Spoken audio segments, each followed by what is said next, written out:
माँ भगवती स्थान अम्बोखरी में रामधुन संकीर्तन का आयोजन 1 जनवरी 2025 से संध्या के 8 बजे चालू हुआ था और लगातार ये रामधुन संकीर्तन तथा प्रवचन का आयोजन रखा गया था। 4 जनवरी संध्या 5 बजे तक रामधुन संकीर्तन हुआ। देखिए तरह तरह का भगवान का भी फोटो है, जिन्हें मूर्ति बनाया गया है।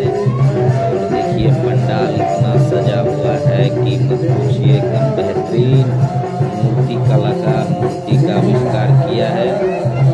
और देखिए मेला में तरह तरह का सब सामान भी मौजूद है।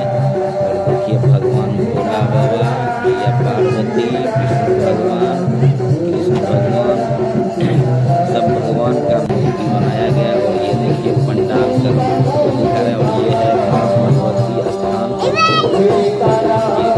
शरीर में है। देखिए पूरा मेला का आनंद ले रहे हैं। मेला में सभी बहन भाइयों जुटे हुए हैं। ये देखिए मंदिर इधर है, सत्संग भवन। और जो है देखिए ये दिखा रहे हैं, ये है पंडाल। देखिए जहाँ पे रामधुन कलश देखिए आदमी का बैठने और खड़ा रहने का व्यवस्था है। तो देखिए हम जो है बारी बारी से आपको दिखा रहे हैं। मेला एकदम बहुत सुंदर लगता है।